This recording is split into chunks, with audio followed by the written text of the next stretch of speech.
Saudações, queridíssimos e queridíssimas, mais uma aulinha de História do Brasil para todos vocês. Essa é a nossa última aula de Segundo Reinado. Vamos falar da crise do Império e o movimento que vai constituir a nova formação do Estado brasileiro, que é o movimento republicano. Então, para a gente entender essa crise que vai levar ao fim do governo do Dom Pedro II, eu preciso entender o contexto histórico de como esse terreno acaba sendo construído a partir de várias situações. Então, nós precisamos lembrar sempre a questão abolicionista. Nós temos que lembrar também, da Guerra do Paraguai. Temos que lembrar uma questão que vai envolver a Igreja Católica. E temos que lembrar também a situação europeia, que vivenciava agora o amadurecimento das revoluções liberais, certo? Então vamos começar primeiro com a campanha abolicionista, A gente sabe que o movimento abolicionista, ele acontece praticamente durante todo o século XIX. Só que legalmente ele ganha algumas características a partir da segunda metade do século XIX. Então vamos entender primeiro quem são os agentes econômicos do escravismo no Brasil. O primeiro agente econômico com muita força no escravismo brasileiro, nesse momento exato, que é a metade do século XIX, são os cafeicultores da Baixada Fluminense até o Vale do Paraíba. Ou seja, os caras tinham muitos escravos, utilizavam ainda a plantation antiga para fazer a acumulação de capital e acumulação produtiva. Em contrapartida, nós tínhamos um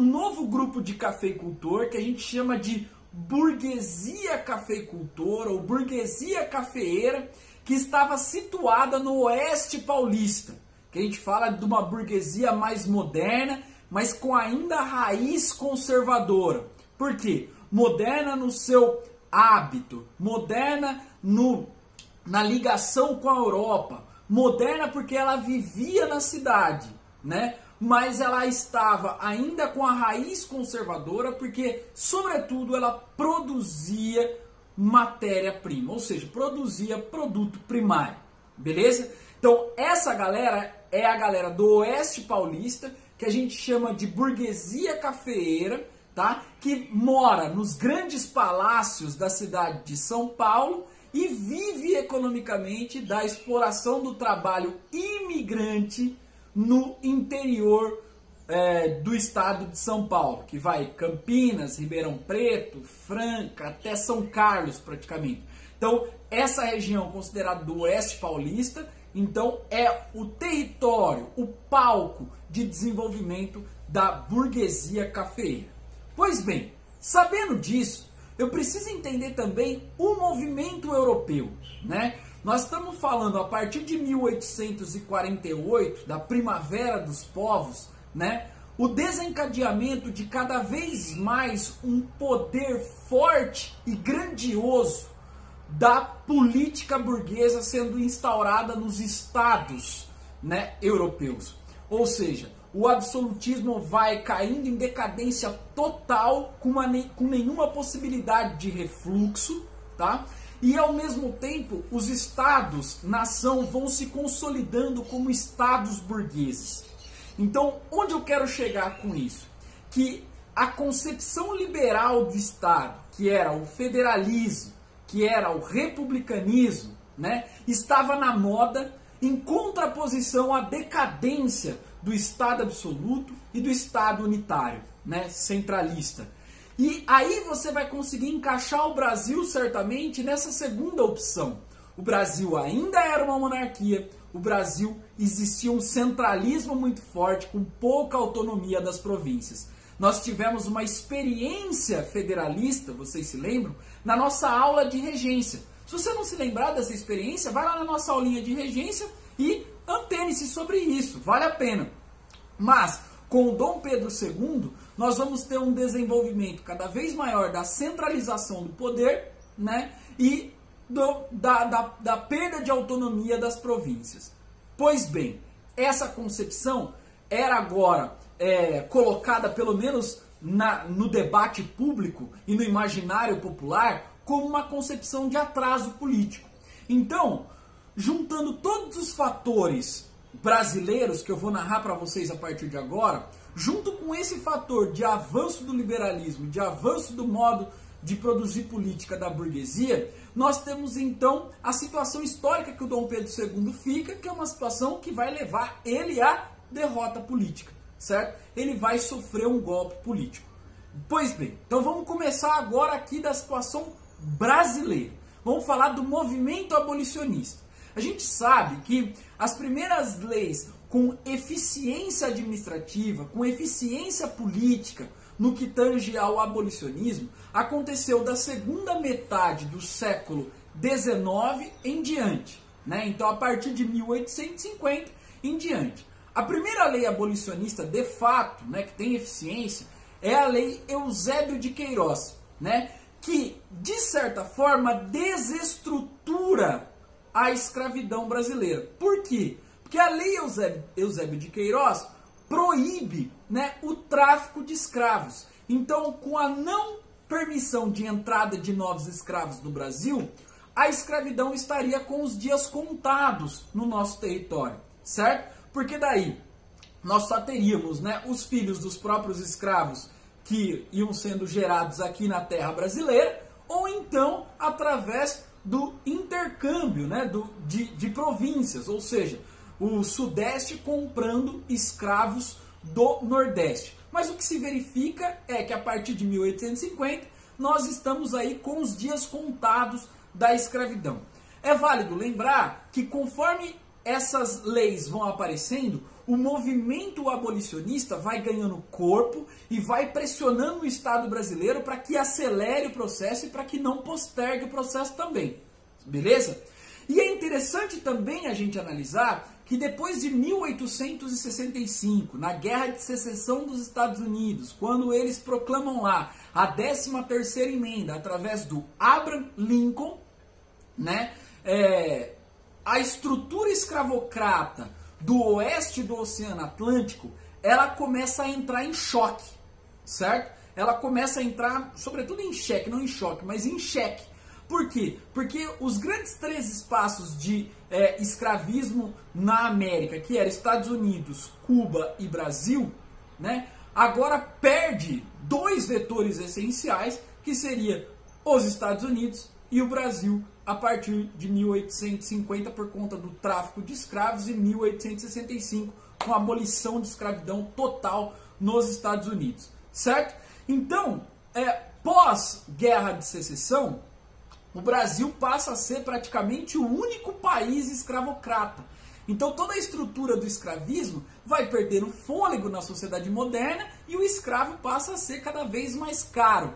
Daí então o remédio para o trabalho brasileiro, que é tentar trazer esses imigrantes, tanto para suprir a carência de mão de obra, como também para legitimar um plano político da elite brasileira, que era de branqueamento da população, porque assim, segundo eles, acreditavam naquela época, né, poderia fazer do Brasil um Estado-nação desenvolvido. E aí, a gente precisa fazer uma ligação que a monarquia, por conta da aliança que ela tinha com a aristocracia rural brasileira, ela passa a ser o símbolo também da escravidão, né? Então, essa escravidão que permanece no Brasil como sendo o único lugar do mundo a ter, né, pelo menos na América, o único lugar da América a ter a escravidão ainda de negros, né, aqui, passa a ser visto como um símbolo do atraso, um símbolo do velho, né, um símbolo do conservador, enquanto que estava se pensando já numa concretização do Estado-nação moderno e desenvolvido para o Brasil. Beleza? Bom, nós temos aí um agravante também, que é o exército brasileiro, pós-Guerra do Paraguai, com uma força política gigantesca, porque ganha-se uma guerra, a principal guerra que o Brasil participou como protagonista aí no século XIX, né? Ele volta com uma força política inacreditável e passa a pressionar também politicamente o Estado brasileiro para as diretrizes desse contingente militar. E qual que era a diretriz? Um movimento republicano, consequentemente um movimento também abolicionista. É válido lembrar que o exército, na verdade, lutou ao lado dos escravos na Guerra do Paraguai. Então a causa abolicionista passou a ser uma causa de dentro da instituição também. Beleza? E por último aí nessa campanha abolicionista desse slide especificamente, nós temos os caifazes. Quem são esses agentes? Né? São agentes políticos, abolicionistas, né, que inspirados aí, vamos dizer, numa política do Luiz Gama, que foi um grande intelectual, advogado, que teve uma vida bastante sofrida também, que eu já contei para vocês na aula sobre escravidão, vale vocês revisitarem essa aula também, se tiverem esquecido do Luiz Gama. Né? Eles tentam carregar esse legado do Luiz Gama e colocar na prática, uma prática mais forte, mais incisiva mesmo contra a escravidão. Fazendo o quê? Né? Esse grupo de abolicionistas percorriam fazendas incentivando os escravos a fugirem das fazendas e dando alojamento para esses escravos em fazendas em Santos, próximo ao Porto de Santos. Então vocês vão perceber que muitas cidades do interior paulista passaram a ser alvo desses caifazes e perderam muitos escravos. E você vai perceber também que é notório que essas cidades acabam proclamando a abolição da escravidão antes do dia 13 de maio de 1888. Por exemplo, a cidade de Araras foi a primeira cidade da província de São Paulo a libertar os seus escravos, no dia 8 de abril de 1888, principalmente por conta de todo esse movimento que já inviabilizava a prática do trabalho escravo, certo? Então, esse estímulo às revoltas passa a ser cada vez maior durante a segunda metade do século XIX. Em 1871, pessoal, a gente precisa sentar e pensar o que aconteceu, tem um fator histórico importantíssimo aí. Qual é?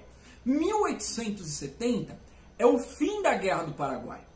E a Guerra do Paraguai, como nós estudamos na aula passada, é uma guerra que traz graves consequências econômicas para o Brasil. O Brasil deixa de ter uma pequena autonomia econômica perante a Inglaterra e fica totalmente subserviente à economia, à política e os aspectos sociais à Inglaterra. Então nós vamos dirigir o Estado brasileiro totalmente voltado para os interesses ingleses, porque eles haviam emprestado dinheiro para o Brasil e nós estávamos totalmente endividados com o nosso principal parceiro econômico, que era a Inglaterra. Então, a partir de 1870, o Brasil passa a criar leis privilegiando a Inglaterra. Então, nós temos a primeira, que é a derrubada da tarifa Alves Branco, que nós já estudamos.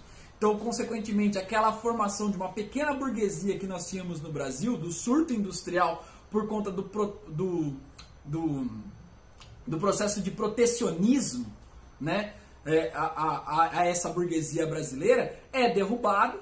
E aí, então, essa burguesia vai à falência, como é o caso do Barão de Mauá, certo? Em 1800... E aí os produtos ingleses entram aqui a doidar, né? Porque a tarifa vai estar bem menor, a taxa de tributo menor, sendo assim o produto com valor menor também. Em 1871, o Brasil faz aí a sua segunda lei abolicionista também, pressionado pela Inglaterra, que é a lei do ventre livre, certo? E essa lei do ventre livre, né, propunha que o senhor de escravo, ele tinha que ou doar essa criança para o Estado brasileiro, que nascesse de uma escrava, né, doasse para o Estado brasileiro e recebesse uma indenização parca, uma indenização pequena, ou então ele poderia ficar com essa criança e utilizar do trabalho dela até os 21 anos de idade. E depois, consequentemente, você poderia libertar essa criança. Veja, a criança que nasceu em 1871, né, e pegou essa lei, quando ela completar 21 anos, ela vai ser em 1892 e nós já vamos ter a lei da abolição da escravidão, que é a Lei Áurea, certo? Então essa lei do ventre livre, ela teve pouca eficiência, pouca praticidade, certo? Mas essa lei serviu para anestesiar os movimentos abolicionistas. Por quê? Porque quando se cria uma lei abolicionista como essa, o movimento fala assim, ah, tá legal, o Estado reconheceu, então a nossa luta, o Estado enquadrou como uma política legal, então vamos dar uma segurada no movimento, certo? Tanto é que essa pressão só volta a acontecer meses depois, né? E nós temos só 14 anos depois uma terceira lei abolicionista, que é a lei do sexagenário, que permitia então que os idosos escravizados acima de 65 anos teria a liberdade proclamada pelo Estado brasileiro sem indenização. É claro que essa lei tem mais um efeito propagandístico de que o Estado brasileiro estava antenado na modernização. Por quê? Porque eram poucos os escravos que conseguiam atingir 65 anos de idade.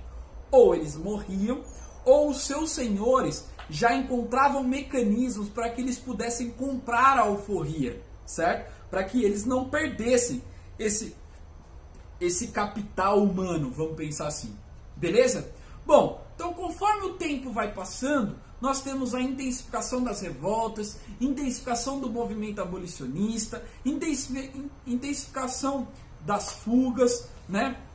E os oficiais acabam recusando buscar escravos fugitivos. Esses oficiais do exército, né, que voltaram da Segunda Guerra Mundial, da Guerra do Paraguai, da Segunda Guerra Mundial, não, da Guerra do Paraguai, né, totalmente politizados por conta da guerra e envolvidos no aspecto republicano, envolvidos na questão da abolição da escravidão, acabam recusando a captura desses escravos fugitivos. Então, quem tem escravo acaba ficando muito vulnerável, vamos dizer assim, ao movimento abolicionista. Então, há ainda, sobretudo, uma perda cada vez maior da eficiência econômica também do trabalho escravo, né? E aí, consequentemente, essas pessoas que tinham escravos e não arredava pé deles, né, queria que tivesse a escravidão quanto tempo durasse, né, que era majoritariamente, né, os proprietários rurais do Rio de Janeiro, da Baixada Fluminense e até do Vale do Paraíba, paulista ali, né? Essa turma ficou muito descontente com Dom Pedro II. Por quê? Porque eles acreditavam no Dom Pedro II, eles apoiavam Dom Pedro II, mas quando o Dom Pedro II foi cedendo ao movimento abolicionista, principalmente por conta da circunstância histórica brasileira, né, ele perde esse pilar político também, que seria esses proprietários rurais. Esses proprietários rurais deixam de apoiá-lo politicamente, beleza? 1888 nós temos a Lei Áurea, né, que é a última lei abolicionista, que ela foi assinada pela princesa regente, que era a princesa Isabel, né? Ela tinha um caráter também propagandístico, porque a princesa Isabel almejava também a sucessão do trono do Dom Pedro II, né? E aí, essa lei, ela foi uma lei que não previu, sob nenhuma hipótese, indenização aos aristocratas, donos dos escravos, né? E essa estrutura foi rompida a partir de 1888, de forma oficial, né? É claro que as consequências da escravidão, elas estão dentro da estrutura brasileira, da estrutura social, política e econômica brasileira, até os dias de hoje, certo? Então veja, eu construí esse movimento abolicionista para falar o que para vocês? Que ele contribuiu para o enfraquecimento da monarquia brasileira, beleza? Então esse é o primeiro ponto. O segundo ponto é sobre a questão religiosa. Nós vamos ter nesse exato momento um atrito entre igreja e Estado brasileiro. Vou dizer para você por quê. Vamos relembrar primeiro, né? Vocês se lembram que a Constituição de 1824 previa a organização de um Estado bastante centralizador. E naquela época, o Dom Pedro I ainda, né, objetivava manter todos os poderes sob seu domínio, inclusive o poder da Igreja Católica. E ele formulou 2 mecanismos de controle da Igreja Católica, que era o beneplácito, ou seja, a autorização das regrinhas feitas pelo Papa em território nacional, e o padroado, né, que seria a autorização da nomeação de padres para igrejas aqui no Brasil, que tinha que passar pelo crivo do Dom Pedro I e agora do Dom Pedro II, certo? Em 1864, pessoal, o Papa Pio IX, envolvido no desenvolvimento, né, do mundo burguês, então a Igreja Católica sofre uma tremenda estremecida, né, ela fica desestruturada, né, ele cria uma bula para reafirmar o poder do Papa, tá, e reafirmar que os membros da Igreja deveriam seguir as diretrizes da Igreja Católica, se afastando de qualquer instituição não cristã e se afastando de qualquer instituição burguesa, tá? E aí a gente tem que pensar a maçonaria como instituição fundante também do Estado brasileiro. Aqui no Brasil nós temos essa instituição, a maçonaria, que é uma instituição de encontro, sobretudo da elite brasileira, cujo objetivo era debater sobre ideias, né, debate de ideias, mas que também tinha aspectos mais voltados para a organização do mundo, longe da religiosidade, do misticismo religioso, certo? E aqui no Brasil, né, a maçonaria, como ela passou a ser um espaço de debate, né, ela também tinha membros muito importantes, como o próprio Dom Pedro II, que frequentava a maçonaria, como muitos viscondes também, mas também padres frequentavam a maçonaria, né, por conta que era um espaço de influência política e assim sucessivamente. E quando o Papa determina que os padres e os bispos não devem ir mais à maçonaria, né, nós temos aqui um bispo aqui no Brasil, né, que determina o fechamento das igrejas onde os padres iam à maçonaria. Então, olha só, nós temos uma situação histórica aqui em que bispos do Brasil, sobretudo o bispo de Olinda e o bispo de Belém, um bispo chamado Vital, muito importante e de vital importância para a igreja, né, decide não respeitar o beneplácito, porque o Dom Pedro II falou, não, essa regra da igreja não precisa seguir, né, que era que os padres não pudessem mais frequentar a maçonaria, disse, não, essa regra não precisa seguir. E o bispo fala, não, se o Papa está falando e a gente reafirmou a autoridade do Papa, a gente precisa seguir essa regra sim e dane-se o beneplácito, certo? Então, um bispo de Olinda e um bispo de Belém decidem fechar as igrejas que os padres tinham esse envolvimento com a maçonaria. Consequentemente, o Dom Pedro II é acionado, porque o Dom Pedro II frequenta a maçonaria, tem certa relação com esses padres também, e ele então decide condenar esses bispos que mandaram fechar essas igrejas e prisão para esses bispos e, consequentemente, levar eles a trabalhos forçados no Brasil. Então, quando ele faz isso com a Igreja Católica, ele quebra um dos pilares de sustentação da monarquia brasileira, que era a igreja também. Embora ele tivesse sido convencido a não mandar mesmo os bispos para realizar trabalho escravo, né, a gente precisa entender que esse movimento político, de disputa política que nós vamos ter entre igreja e Estado, é um movimento que prejudica a figuração aí do Dom Pedro como monarca, certo? Então causou mais um desgaste. Então veja, essa questão religiosa, ela acontece juntinho com o movimento abolicionista também, certo? Vamos para um terceiro ponto aí, que é a questão militar, que também traz um envolvimento político constrangedor e de desgaste político para o Dom Pedro, tá? Vocês se lembram que o exército brasileiro, ele não tinha tanto investimento até a segunda metade do século XIX. Vocês se lembram lá no período regencial que foi fundado um outro aparelho repressor para o interior do Estado brasileiro que se chama Guarda Nacional, certo? Lembra disso? Principalmente porque o exército brasileiro estava recheado de portugueses e esses portugueses, eles acabavam influenciando politicamente. Então os brasileiros quiseram enfraquecer politicamente esses portugueses, não dando o investimento necessário para o exército. Só que quando a Guerra do Paraguai se aproximou, teve que investir no exército brasileiro, né? Porque a gente não podia lutar com a Guarda Nacional, porque os aristocratas da terra, que eram os membros da Guarda Nacional, não iam para a guerra, né? Então foi fundado, obviamente, uma escola militar de formação no Rio Grande do Sul, né? E uma escola militar de formação no Rio de Janeiro, beleza? Então, entrar no exército nessa época não era uma característica da elite brasileira de alto nível, certo? Então, ou era a elite decadente que mandava os seus filhos, ou era a classe média baixa que, numa possibilidade de acesso ao estudo, mandava os seus filhos também para o exército, tá? Que era uma possibilidade de ascensão social.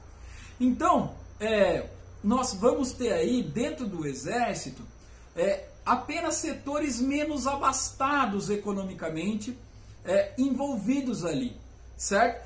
E aí essas escolas militares acabam trazendo uma forma de interpretar a realidade, né? Então chega através de um professor chamado Benjamin Constant, que vai ser professor no Rio de Janeiro, na escola militar, né? Uma corrente do pensamento social que a gente chama de positivismo. Essa corrente do pensamento social acreditava-se, né? Tinha como perspectiva uma hierarquização da sociedade utilizando a mesma régua. O que isso significa, né? Que nós tínhamos pelo menos 2 estágios de desenvolvimento humano. O estágio onde a religião pautava a sociedade e o estado onde a ciência pautava a sociedade, certo?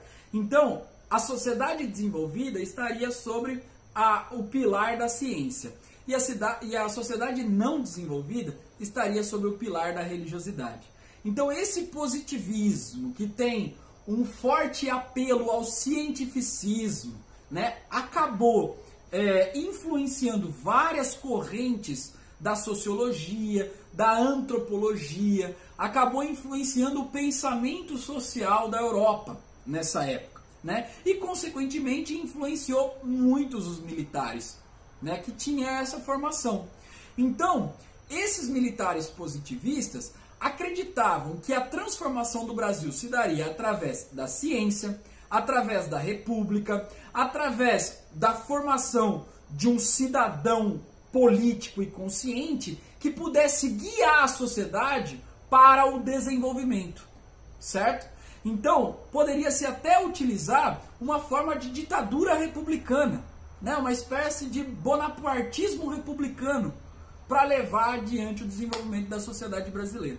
Então, essa teoria, né, em alguns aspectos, porque ela não foi absorvida totalmente, da forma integral como foi pensado na Europa, mas dava, né, suporte teórico para as características do exército que havia desenvolvido aqui no Brasil, entendeu? Então foi a teoria certa para a instituição certa, nesse exato momento, beleza? E aí nós temos um evento histórico muito interessante. Por quê? Porque esses militares voltam da Guerra do Paraguai e eles passam a pautar a sociedade brasileira porque eles voltaram como heróis. Então, qual é o primeiro movimento desses militares? Sobretudo da alta patente, que conseguiram essa alta patente através da guerra, né? Pressionar o governo brasileiro para que tivesse melhor remuneração os militares, sobretudo os oficiais brasileiros, para que tivesse um melhor fardamento, para que tivesse uma melhor escola, né? E essa pressão, ela, de forma velada, não fazia com que o Dom Pedro II se movimentasse. Então o exército ficou em outro campo, ficou num campo antagonista do Dom Pedro II, porque o Dom Pedro II não absorvia esses aspectos para dentro do seu estado. Até porque, é válido lembrar que a gente estava totalmente engessado economicamente com a Inglaterra, não tinha espaço. Deu para entender? Então esse exército ele passa a ser um instrumento de oposição mesmo dos monarquistas, dos descendentes de portugueses, dos religiosos e assim sucessivamente. Inclusive o exército defendia o Estado laico já nessa época. Em 1883 nós temos um evento marcante aí, né? Por quê? Porque o tenente-coronel Sena Madureira acaba escrevendo artigos num jornal lá no Rio Grande do Sul, reivindicando melhores condições salariais, melhores condições sobre a aposentadoria dos oficiais. O Dom Pedro II, né, fica sabendo disso e pressiona o Marechal Deodoro da Fonseca, que era chefe da província do Rio Grande do Sul, a prender o tenente-coronel Sena Madureira. E o Marechal Deodoro da Fonseca entende que o que o Sena Madureira fez, né, era uma forma legítima de pressionar por melhores salários. Só que no Brasil, né, havia uma regrinha de que os militares não poderiam se pronunciar politicamente de forma pública, né? Não poderia falar publicamente sobre aspectos do exército e sobre aspectos políticos. Então o Dom Pedro II recorreu a essa lei, né, que ele mesmo havia criado, para que esse militar não pudesse falar sobre política e não pode falar sobre as carreiras no exército. E o Deodoro da Fonseca, por estar dentro do exército, decidiu não punir o Sena Madureira, certo? Em 1885, nós temos mais um episódio, né? Onde o coronel Cunha Matos acaba publicando num jornal uma crítica ao governo. E aí, então, o Marechal Deodoro da Fonseca é chamado pelo Dom Pedro II, inclusive o Marechal Deodoro da Fonseca, ele é chamado, e ele é, de certa forma, colega do Dom Pedro II, né? Ele é chamado, o Dom Pedro II chama ele na chincha e fala, ó, o que está acontecendo? E o Marechal Deodoro da Fonseca fica numa situação meio desconfortável, por quê?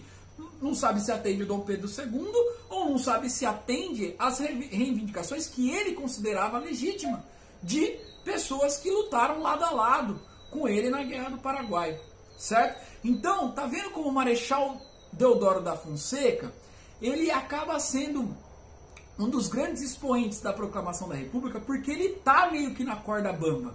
Além do mais, os cafeicultores republicanos alimentam uma espécie de fake news da época de que o Marechal Deodoro da Fonseca poderia ser preso pelo Dom Pedro II a qualquer momento.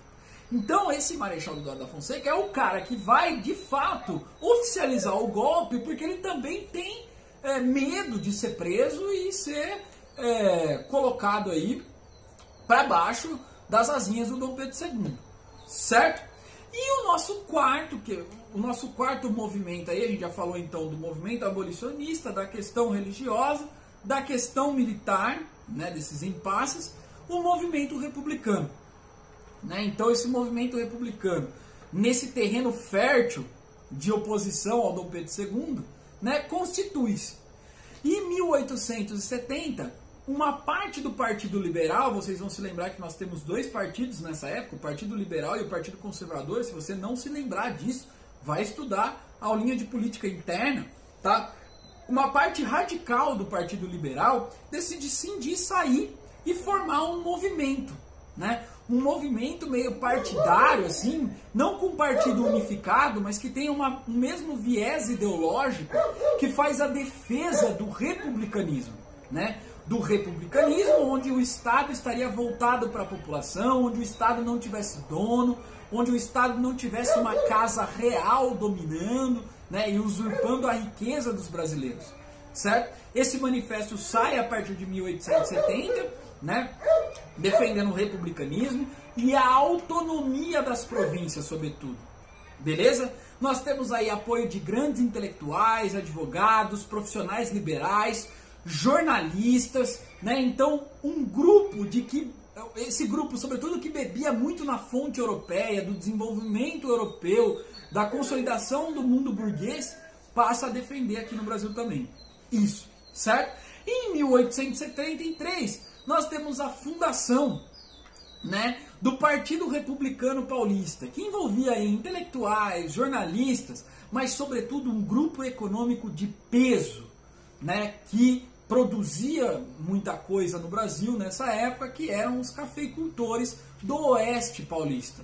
Né? Então esses grandes cafeicultores se reúnem numa cidade, chamada cidade de Itu, né? Fazem defesa da República, né? Questiona a estrutura política, ainda não há um consenso com relação à defesa da abolição da escravidão, mas com relação à República e ao federalismo está muito presente, porque eles acreditavam que São Paulo era subrepresentado na política brasileira. Né? Eles queriam mais poder para São Paulo, porque São Paulo contribuía com mais impostos e tinha poucos impostos voltados para cá. Então criou-se esse partido, veja, um partido paulista, ele não é um partido nacional, né? Ele é um partido regional e que acabou influenciando a fundação de outro partido republicano anos mais tarde, que é o Partido Republicano Mineiro, PRM. PRM e PRP, depois eles vão ficar se alternando no poder na República do Café com Leite. Beleza? E aí então esse Partido Republicano ganha muitos adeptos aqui no estado de São Paulo, sobretudo 1/4 da população passa logo de cara a valorizar esses novos ideais, e esses ideais republicanos acabam ganhando corpo. Então, o que nós temos agora, né? Uma antiga elite derrotada economicamente por conta do escravismo que foi embora, né?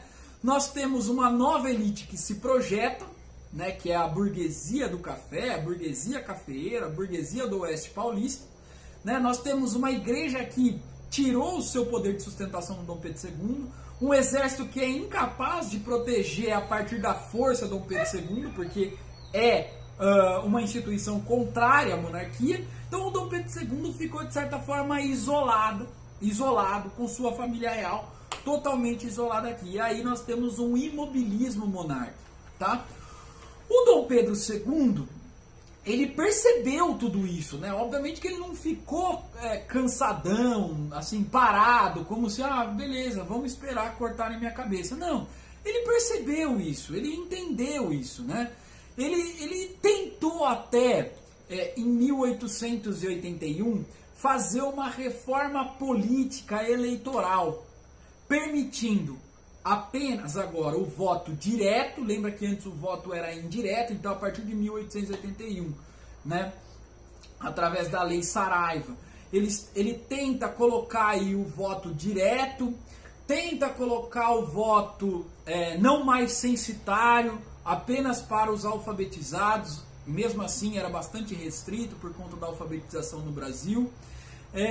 Tenta trazer liberdade de culto, né? Ele tenta, de certa forma, construir uma embarcação para ele se sustentar nesse terremoto que está acontecendo, tá? Mas, obviamente, que quando ele pratica isso, os únicos que gostavam dele, que ainda era aquela elite conservadora, acaba abandonando ele de vez. E a elite nova, que já era opositora a ele, não vê mais na figura do Dom Pedro um processo de modernização do Estado. Inclusive, questionava até o poder da princesa Isabel, por conta que ela era casada com o conde d'Eu, que era o conde francês ainda. Então, a família real brasileira, né, dos Bragança, não era nem vista como uma possibilidade de ser um caminho para a modernização brasileira.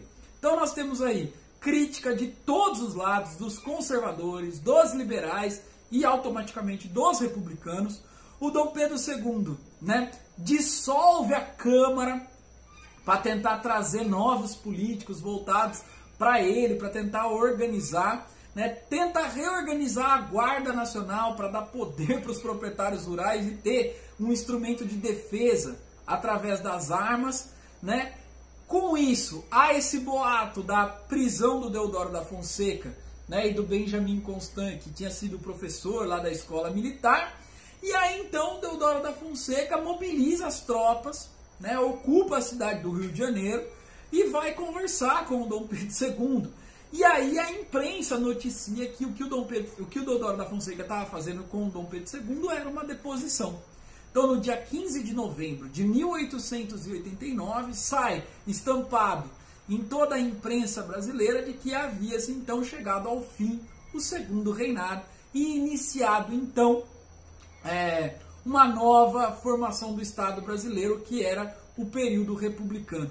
Mas veja, aquela proclamação gloriosa não existiu, né? Aquela proclamação construída numa praça gigantesca não existiu. Inclusive Deodoro da Fonseca não falou nenhuma palavra de ordem também com relação a isso. Só ficou estabelecido essa data especificamente por conta das manchetes que passaram a veicular esse dia como o dia da proclamação. Beleza? O Dom Pedro II não reagiu, não tinha condição de reagir, certo? Mas, inclusive, ele vai voltar para a Europa dias depois da proclamação da República. Beleza, pessoal? Então, o que a gente precisa entender aí do segundo reinado que, né, chega ao fim exatamente, né? O Brasil é o único país da América do Sul, vamos pensar assim, né, que entrou no processo de independência e, ao invés de construir uma república, construiu um império, né, constituiu uma monarquia aqui, tá? O Brasil foi o último país a abolir a escravidão, né? Então nós temos pouquíssimo tempo de abolição da escravidão, nós temos 132 anos da abolição da escravidão apenas, então é um espaço curto, né, de tempo comparado à história brasileira. Nós temos 380 anos de escravidão no Brasil. E é importante a gente notar que essa proclamação da República, ela foi arranjada ainda com a elite. Eu não falei em nenhum momento de participação popular, né? Por quê? Porque o Dom Pedro II já não conseguia mais modernizar, né, a favor dessa elite nova que surgia, que é essa burguesia do café, né? Então, o Dom Pedro II foi colocado aí às piranhas, falou, então acabou. E essa elite toma o poder, chega ao poder junto com os militares, os militares vão ser essenciais na construção da República Brasileira, principalmente para tentar não gerar revolta, né, insurreição contra a proclamação da República, e segundo, como vai ser o fiador mesmo dessa República Brasileira. Inclusive, até os dias de hoje, esses militares presentes politicamente na construção histórica brasileira. Beleza, meus queridos? Então, fica assim, né, para vocês pensarem como que essa proclamação da República foi um movimento também elitista, um movimento que evitou a participação popular. Se a independência foi dessa forma, a proclamação da República também foi desta forma, de caráter elitista. Beleza? Então fica aqui o meu abraço para todos vocês. Espero que vocês tenham gostado dessa aula, tá? E nos vemos na próxima aula sobre a nossa primeira aula de Primeira República. Valeu, não se esqueça de inscrever no nosso canal e dar o like aí. Beijo.